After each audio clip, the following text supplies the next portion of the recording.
Si nous sommes là, c'est par ta grâce, par ta miséricorde et par ton amour. Personne ne vient à toi sans que tu l'appelles. C'est l'appel qui nous conduit à souiller nos pensées pour la gloire de l'homme, mais c'est pour ta sainte gloire. Bénis ces enfants que nous voulons écouter ta parole. Et cette parole, c'est l'appel apporte une vie, apporte le salut dans la vie de quelqu'un, apporte une bénédiction, une guérison au nom de Jésus de Nazareth. Saint-Esprit, nous sommes incapables. C'est toi le meilleur enseignant. C'est toi qui nous connais plus que nous-mêmes. Ce matin, tu connais le problème de tout un chacun. La réponse nous viendra à travers de ta parole. Sanctifie ta parole, bénis ta parole, au nom de Jésus, qui est notre Seigneur et Sauveur. Amen. Que le Seigneur te bénisse, Seigneur. Merci beaucoup. Merci. Que Dieu te bénisse. Nous allons passer directement à la parole de Dieu. Je suis dans le livre de l'Évangile. L'évangile selon Jean. Jean chapitre 5. Suivez, je prends le téléphone parce qu'il y a les gens qui font chanter au papier. Jean chapitre 5. Nous allons commencer notre lecture dans le verset 1 jusqu'au verset 9. Jean chapitre 5. Parce que tu n'as pas de Bible, même au téléphone, tu n'as pas de Bible dans mon téléphone. Selon la lecture ensemble, même si votre Bible est dans le téléphone, nous sommes ensemble. C'est très important d'avoir une Bible. Mais vous allez dans le salon, vous achetez des tabelles à 25 $, à 30 $. Et quand vous allez dans un salon, vous allez gaspiller tout pour la beauté. Mais pour la Bible, tu n'en es pas. Vous ne savez pas que la Bible, c'est la vie. C'est la bénédiction. Il faut avoir une Bible dans ta vie. Si tu es chrétien, si tu es vrai enfant de Dieu, tu ne peux pas manquer la Bible. À moins que tu sois un visiteur à l'église. Si tu as déjà reçu Jésus comme Seigneur et Sauveur, tu ne peux pas manquer la Bible. Amen. Quand nous allons sortir, va acheter une Bible. Toi aussi, tu as l'habitude d'avoir la Bible au téléphone. Il faut acheter d'abord. Regardez-moi, même en Europe, moi je prêche avec cette Bible. Je suis allé en Amérique avec ma Bible, ça, dans son sac là. Je prêche avec cette Bible partout au monde avec cette Bible. Aussi le téléphone qui a des Bibles. Vous pouvez avoir cette Bible dans votre main, pas le téléphone, mais la Bible c'est important. Nous lisons au nom de Jésus, Jean chapitre 5, verset 1 à 9. Nous lisons au nom de Jésus. Amen. Jésus, nous lisons au nom de Jésus. Amen. Suivons la lecture.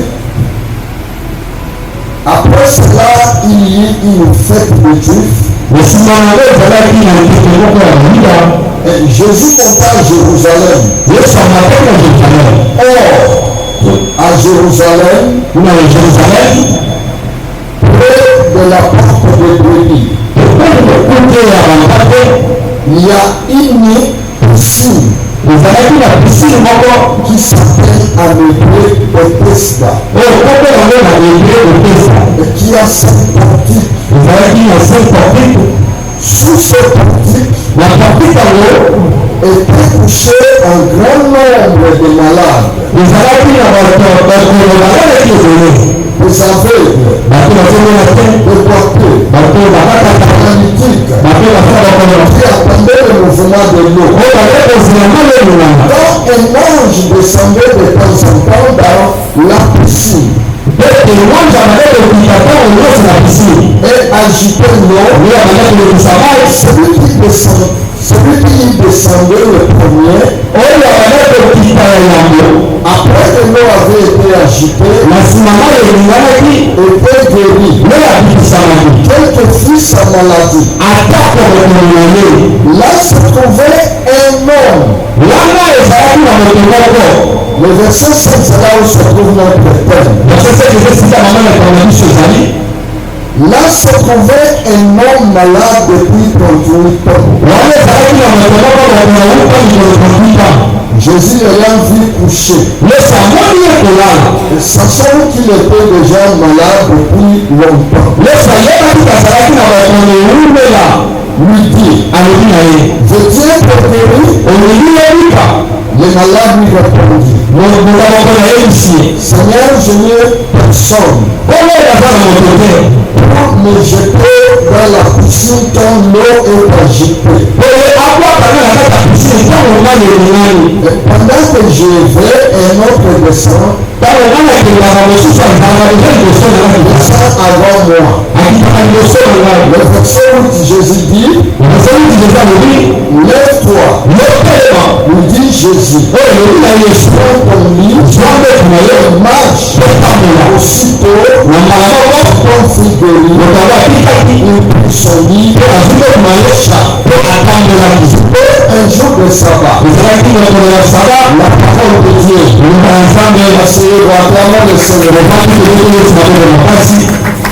c'est vrai, c'est comme nous venons de lire ici. On nous parle un jour Jésus montait à Jérusalem. Et quand il est arrivé à Jérusalem, la Bible dit près de la portique, il y avait une piscine qui s'appelait en hébreu Bethesda. Et la Bible dit à côté de cette piscine, il y avait tant de grands malades qui étaient couchés. On nous détermine aussi le centre de maladie qui les gens qui étaient malades là. Il y avait des aveugles qui étaient couchés à côté de la piscine.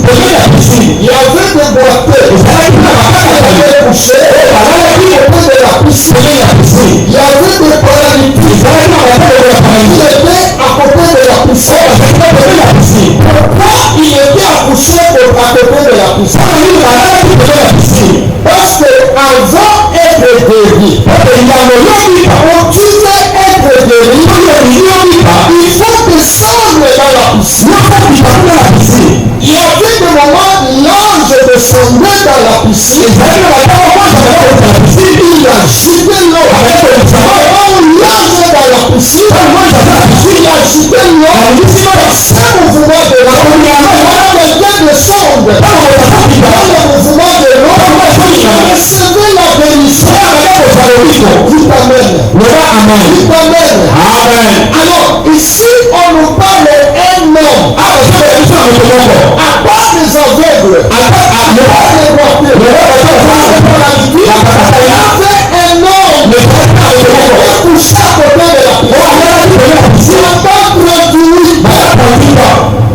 Ce n'est pas facile. Le thème que nous allons partager ce matin, ne te désespère pas. Ne te désespère pas. Tu peux dire amen. Ne te désespère pas. Ce matin, le Seigneur me dit, ne te désespère pas. La Bible dit, les malades étaient couchés. Chaque personne, pour avoir la guérison, il faut descendre dans la piscine. Dans la piscine. Dans le moment où l'ange descend, quand tu descends, tu recevais la guérison. C'est comme pendant 38 ans, il était toujours couché. Avec sa maladie, il avait couché malade. 15 ans, 15 ans, 20 ans, 25 ans, allons-y. 30 ans, 35 ans, 38 ans, couché.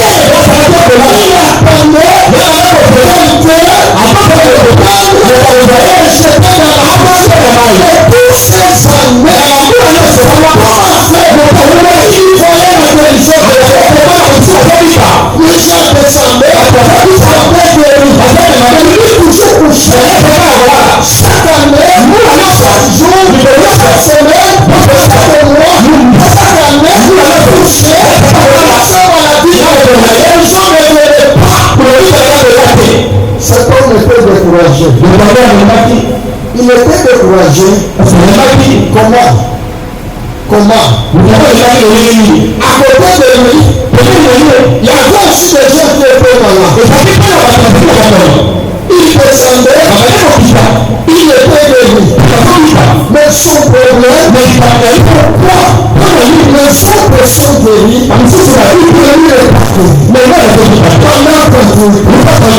Alors quand Jésus est arrivé, n'espère pas. Ce matin, le Seigneur te dit, ne te désespère pas. La Bible dit, les malades étaient couchés.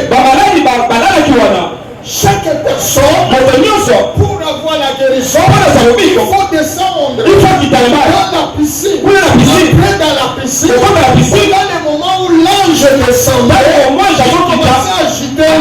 Quand tu descends, tu recevais la guérison. Les gens recevaient des guérisons. Alors cet homme pendant 38 ans, il était toujours couché avec sa maladie. Il en est couché malade.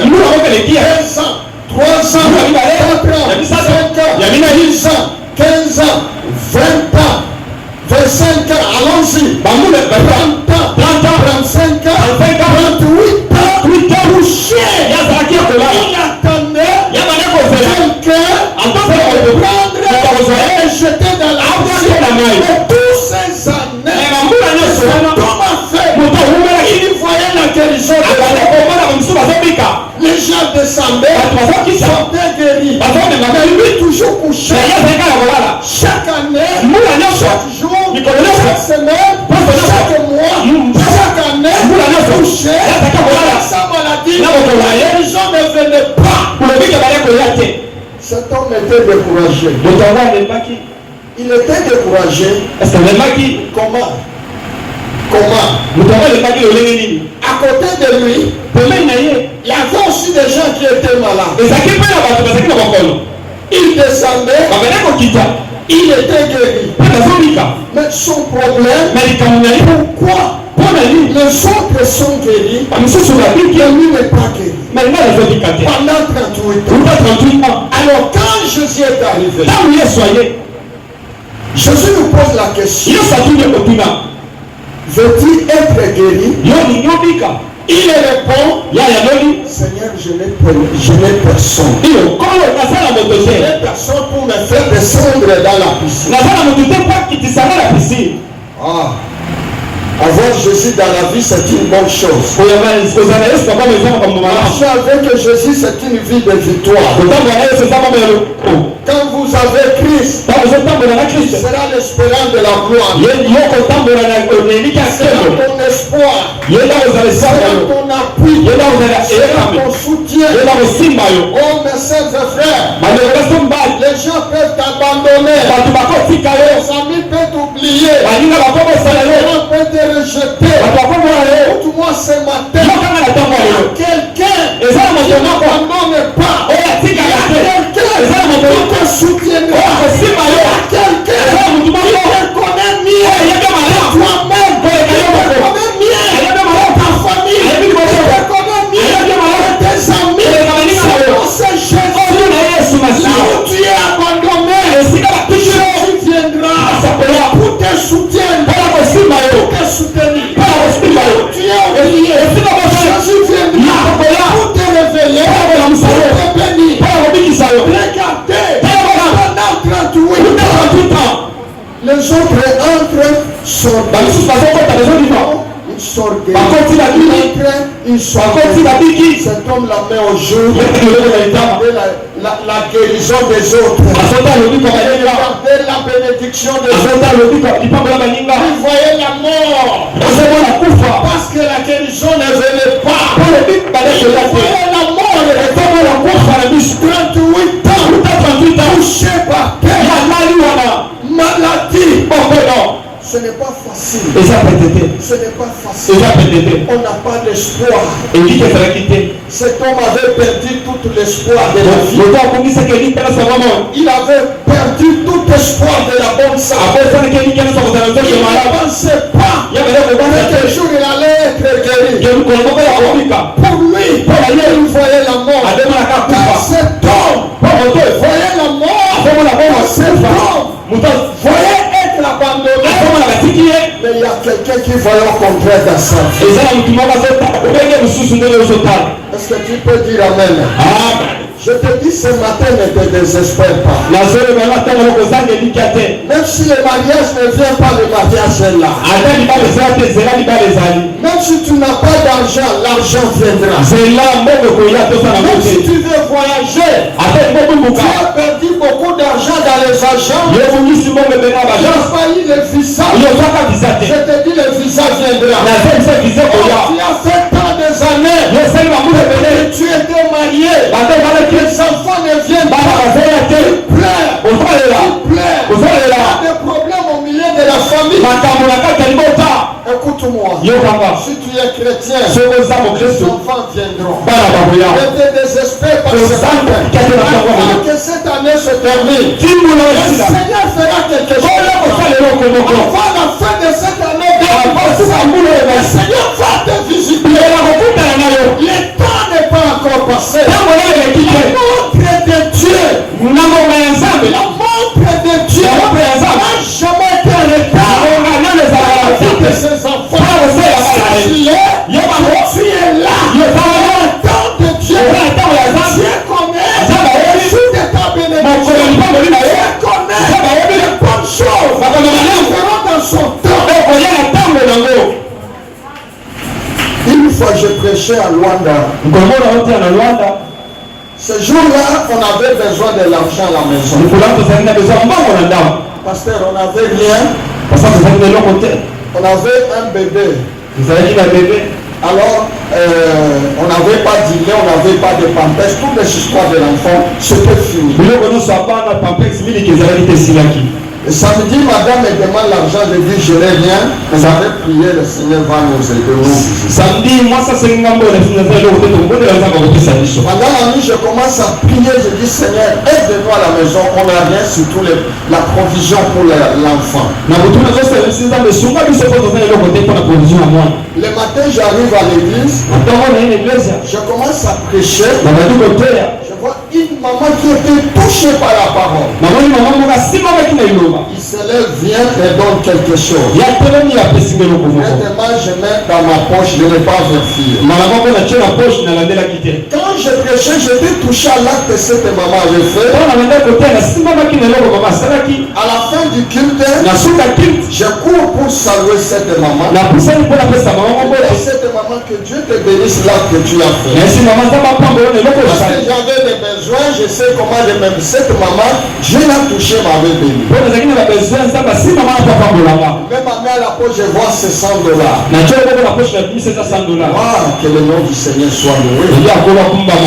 Tout ce qu'on cherchait, maintenant le Seigneur a donné. Je dis à cette maman, je vais prier pour toi. Quel est le problème qui préoccupe ton cœur? Dites-moi, c'est là que je vais prier. Maman me dit, ah papa, j'ai beaucoup de problèmes. Moi je dis, non, tu as beaucoup de problèmes, mais dites-moi, ce qui préoccupe ton cœur, qui trouble ton cœur, je vais prier là que tu as fait, le Seigneur va te visiter.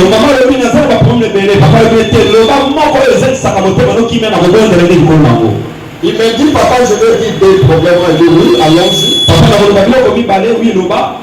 Il dit, j'ai mon fils qui est à Belgique, à Bruxelles. Il a fait des années avec sa femme, les enfants ne viennent pas.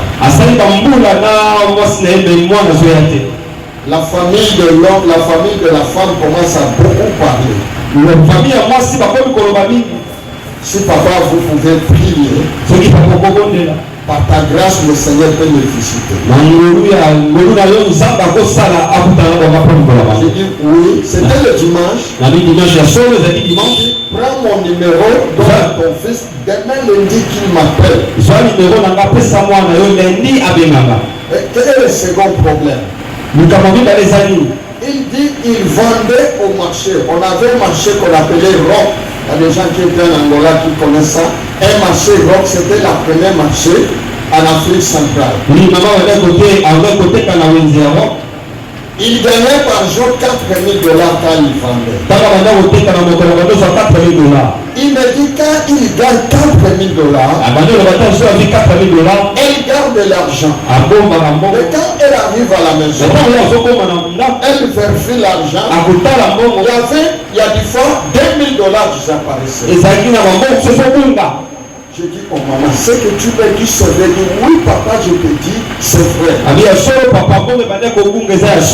Je lui pose la question, est-ce que tu payes la dîme? Il me dit, papa, tantôt je donne, tantôt je ne donne pas. Il dit, le secret que je vais te donner, sois fidèle à la dîme. Quand tu vends, tu sais tes bénéfices. Chaque jour tu retires tes bénéfices. Commence à garder. Le dimanche, tu amènes ta dîme. Elle a commencé à faire ça. Et le Seigneur a changé. Maman était locataire. Elle a acheté une parcelle.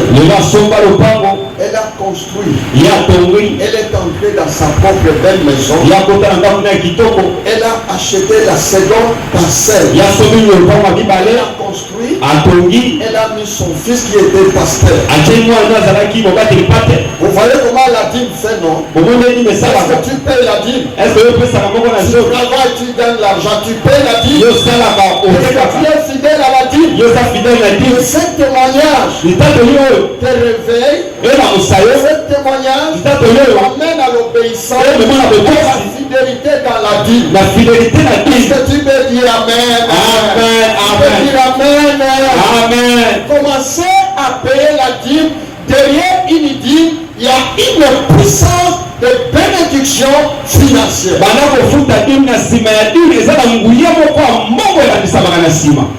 L'autre problème de son enfant, On arrive le mercredi. Non, le lundi, son enfant m'appelle. Je dis, explique-moi. Il me dit, maman ne t'a pas moi. Je dis, non, pas maman, toi-même.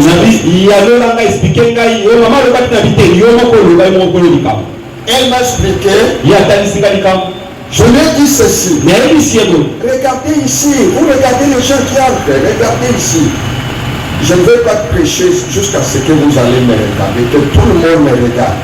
Si tu ne me regardes pas, tu es sorcier ou sorcière. Tu as peur de la puissance du Saint-Esprit. Je dis, regarde-moi. Quand je prie, tu me regardes, le Saint-Esprit va mettre quelque chose dans ta vie. On a parlé avec les frères le lundi. Je dis, le mercredi, nous serons en jeûne prière. Toi avec ta femme en jeûne en Europe, moi à Luanda en jeûne aussi. On va commencer à 0 heure. On arrive le matin, le mercredi. Il m'appelle, papa, nous sommes déjà prêts. Moi je dis oui, soyez en prière. Moi aussi en prière, nous sommes unis par l'esprit.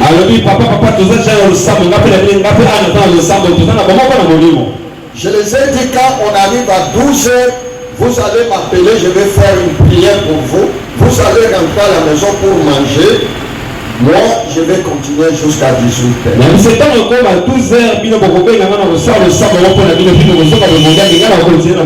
On a fait la prière le mercredi. On arrive à 12h, j'ai prié.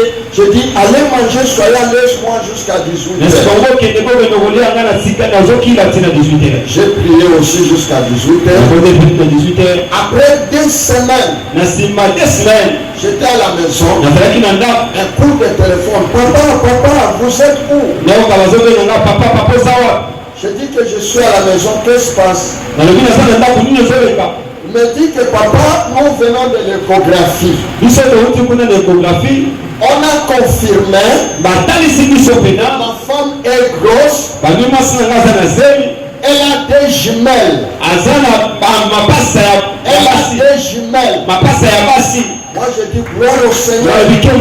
Nous allons continuer à prier jusqu'au temps que la femme mettra au monde. On continue à prier, il y a moindre problème, on m'appelle, je priais. Je dis à la femme de mettre sa main au ventre, je priais.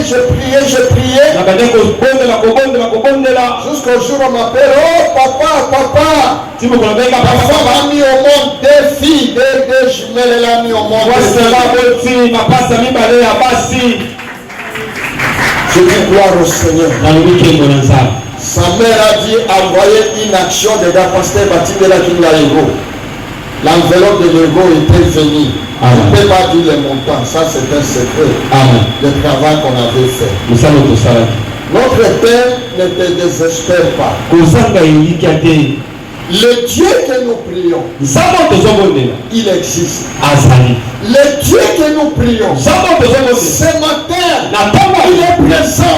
Croyez-moi que Jésus est vivant. Croyez-moi que Jésus est présent. Croyez-moi que Jésus ce matin, il veut répondre à ton problème.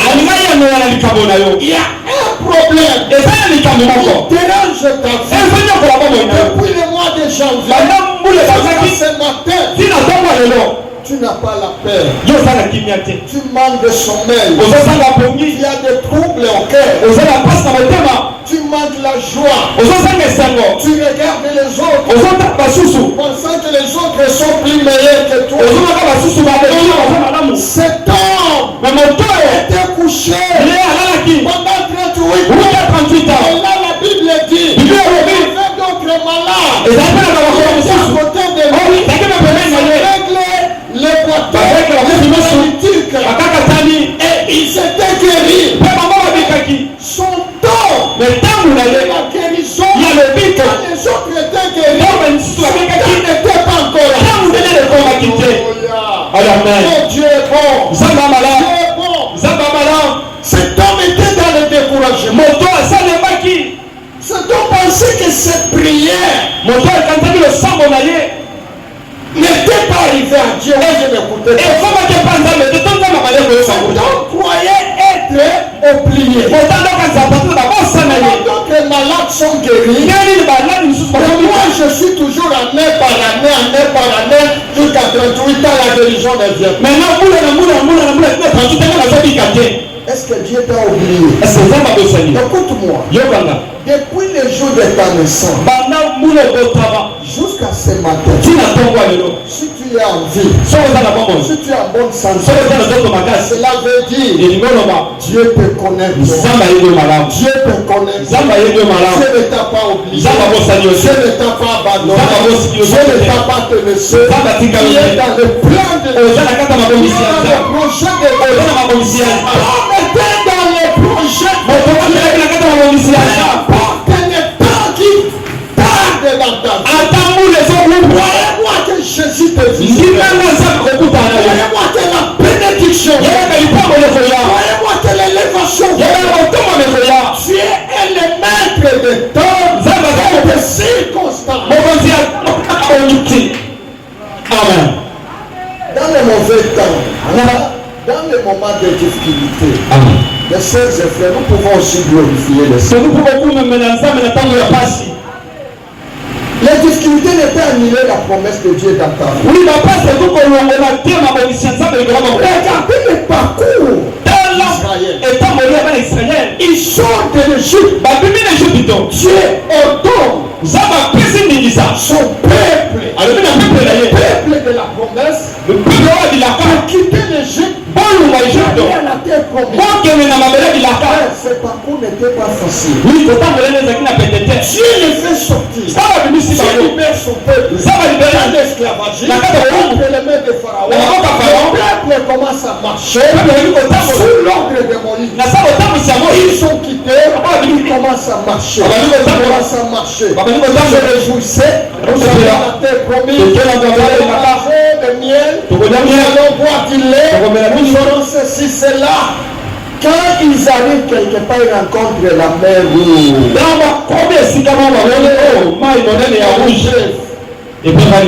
Première épreuve, ils rencontrent la mer rouge. La paix commence à gagner leur cœur. Moïse, qu'est-ce qu'il nous a fait? C'est le mieux de nous laisser à manger le pain de douleur de Pharaon. Tu nous as menés ici pour nous faire mourir. Qu'est-ce qu'il nous a fait? Il serait mieux de nous laisser entre les mains de Pharaon. Tu es notre vie de douleur. Là, c'est toi et moi. Devant une épreuve, on commence à parler n'importe quoi.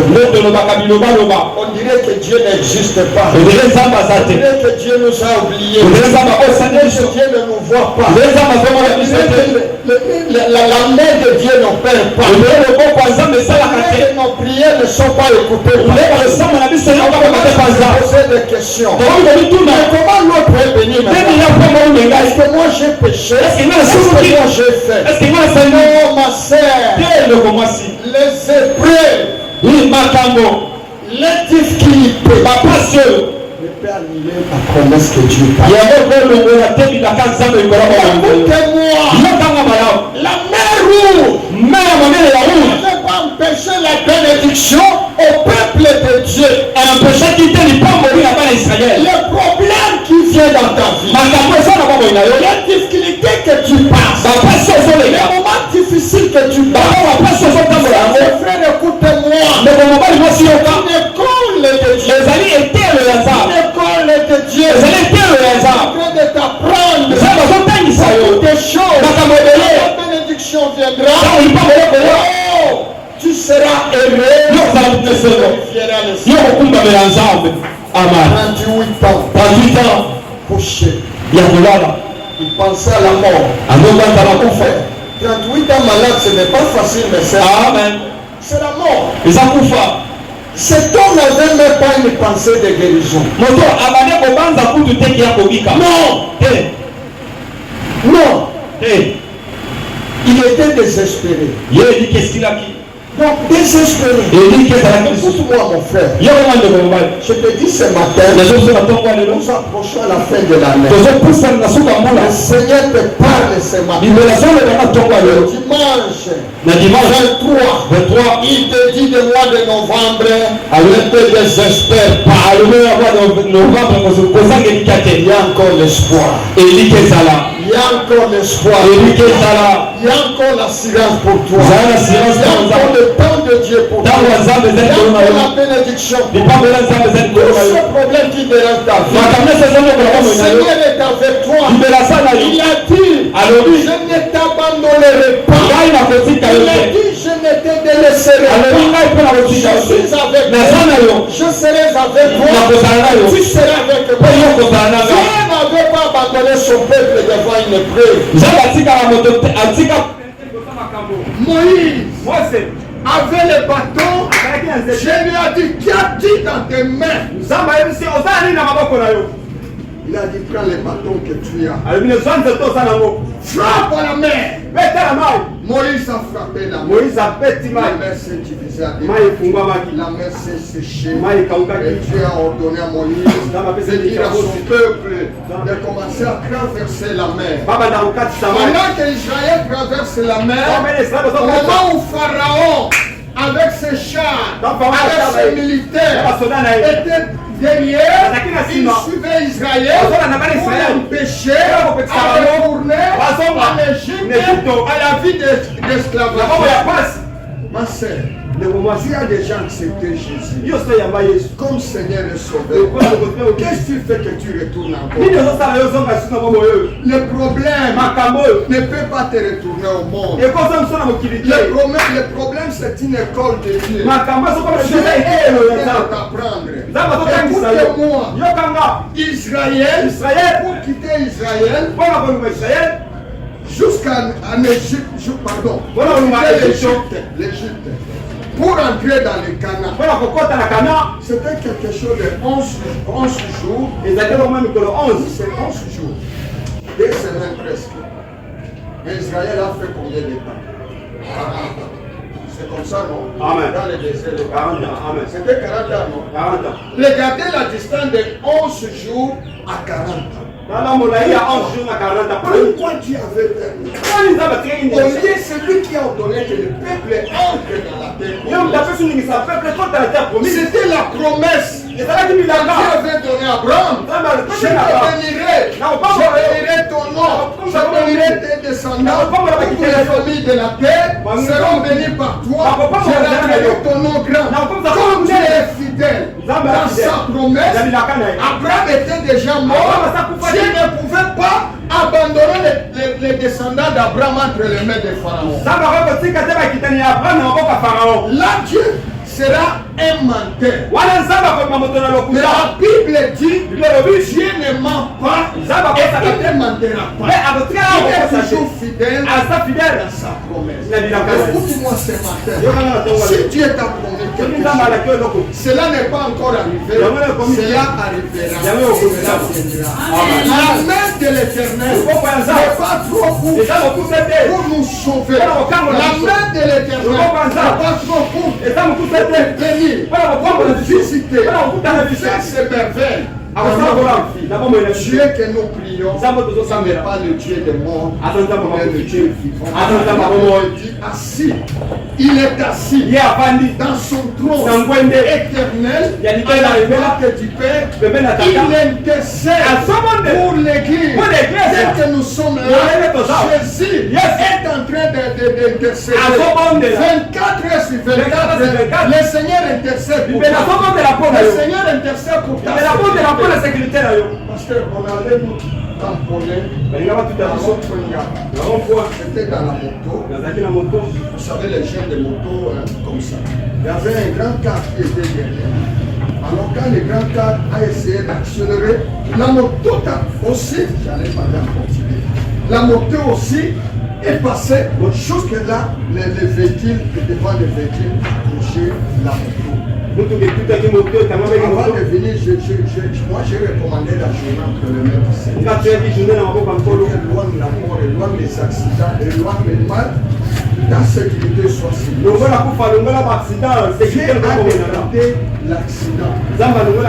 Je les ai dit que je suis serviteur de Dieu, je vais prêcher, je ne peux pas mourir. Amen. Dieu est bon. Dieu prend soin de nous. Dieu prend notre sécurité. Vous pensez quand vous marchez dans la route, il y a des choses qui se passent que tu ne vois pas. Il y avait une maman chrétienne. Elle était grosse. Elle quitte sa maison avec son panier pour aller au marché. Alors, la maman marchait dans la route. Il y avait un jeune homme qui était allé prendre la magie. Quand il a pris la magie, son maître lui a dit, pour que la magie soit puissante, pour que la magie fait des effets, vous devez donner 5 personnes, tuer 5 personnes. Les gens ont posé la question, pour ces 5 personnes dans ma famille ou ailleurs. Il dit, ça peut être dans ta famille ou ailleurs. Les gens ont eu peur pour attraper les gens dans sa famille. Il dans la route. Il lui a donné un filet. Alors, quand les jeunes sortaient de la maison de son maître, avec son filet, dans la route, il a rencontré cette maman grosse avec le panier, il partait au marché. Quand le jeune est venu, il a barré la route avec le filet. Parce que son maître lui a dit, quand vous allez barrer la route, toute personne qui passera entrera dans le filet, il est attrapé. Alors la maman venait, maman ne savait rien, elle marche en route, elle va au marché. La maman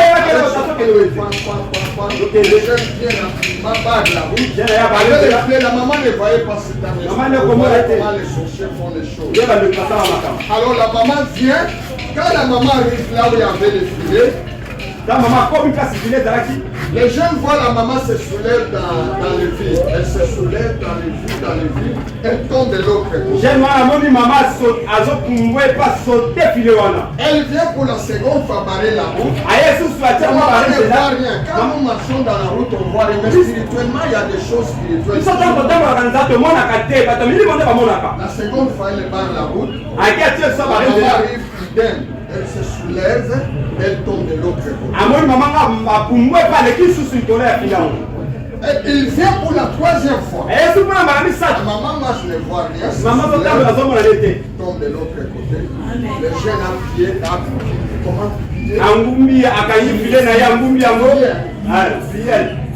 prier, voilà, moi avec le portugais, les Français, les Portugais. Moi, je suis habitué à parler en portugais avec la famille, tout ça, on mélange avec les Français. Alors, il a plié elle rentre jusqu'à voir son maître. Dans la route, quand je vois toutes les personnes, je vois ceux qui seront entrés là, seront trappés. Mais j'ai essayé une femme, une maman grosse comme ça, avec le panier à 3 reprises. La maman se soulève dans le vide, tombe de l'autre côté.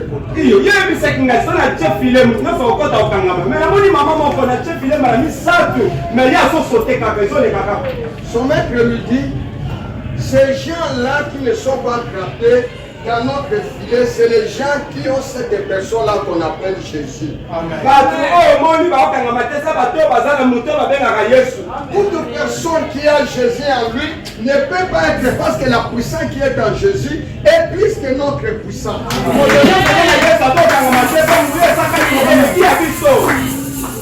Les garçons disent, c'est comme ça. Moi, j'ai besoin de la puissance supérieure. Donc, la puissance devait dire oui, la puissance qui est en Jésus est plus que la puissance. Prends son filet, dit à maître, prends d'abord le filet, j'arrive. Il est sorti. Il est allé chercher l'église parce que son problème, il avait une puissance. Il est allé chercher une église. Il arrive dans une église, on les reçoit, on dit qu'est-ce qui se passe? Moi je vais parler avec les pasteurs. Parlez-nous quel est le problème. Quand vous voyez personne vient, vraiment il faut quand même libérer, que les pasteurs les reçoivent. Il y a d'autres secrets, il peut les faire chez les pasteurs. N'empêche pas, n'empêche pas. Les gens l'ont empêché, il a dit non. Le secret que je vais parler au pasteur. On l'a hésité, il a dit bon, restez ici, on va parler au pasteur. Il est resté après, le pasteur l'a reçu, il a posé la question. Il a rencontré tout ce qui s'est passé, la scène. Il a dit, le pasteur a dit, mais qu'est-ce que tu fais? Il dit que non, pasteur, j'ai besoin de cette puissance qui est en Jésus, que j'ai vu dans cette femme-là. Le pasteur a prié, il a dit, restez à l'église, nous allons prendre ton encadrement pour que tu reçois cette puissance, c'est la puissance du Saint-Esprit. Jusqu'à ce jour-là, le garçon est devenu évangéliste, il commence à prêcher l'évangile, il commence à témoigner. Jésus dans la vie, est une bonne chose. Sans Jésus, tu n'as pas la valeur. Frères, nous devons abandonner la vie du péché. Nous allons abandonner la vie du monde. Nous allons chercher Jésus, pour suivre Jésus, et marcher avec Jésus. Tu seras heureux. Tu seras heureux. Jésus va te soutenir. Jésus sera ton Dieu. Jésus sera ton pourvoyeur. La raison pour laquelle notre thème ne te désespère pas. Parce que cet homme qui était à côté de la piscine, il voyait d'autres maladies qui descendaient dans la piscine, recevaient leur guérison, mais nous étions toujours là, dans l'espoir. Mais quand Jésus est arrivé, il a posé la question, que veux-tu? Veux-tu être guéri? Seigneur, je n'ai pas de problème. Jésus par sa foi a dit, prends ton lit, lève-toi, prends ton lit. Ce matin, prends ton lit.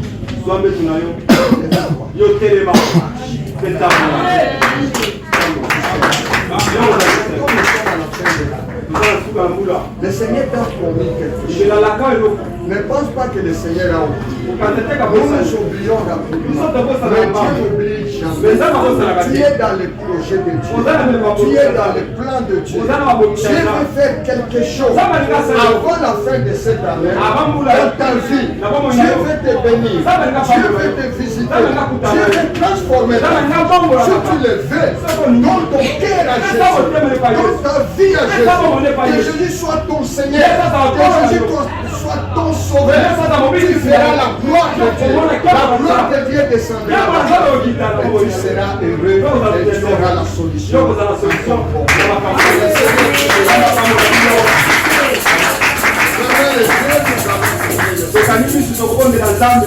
allons prier le Seigneur. Tu as écouté le message. Tu as un problème qui te dérange. Tu manques de sommeil. Tu pleures il y a des fois. Le Seigneur te dit ne te désespère pas. Le Dieu que tu viens chercher ici, notre papa partout, il est vivant. Il va opérer. Il va te visiter. Lève-toi là où tu es, je vais prier. Il y a un problème qui te dérange. Là où tu es, reste là. Je vais prier pour toi. Le Seigneur veut te visiter. Il va transformer quelque chose dans ta vie. Ferme tes yeux. Commencez à prier pour ton problème. Le Seigneur, tu m'as dit ne te désespère pas.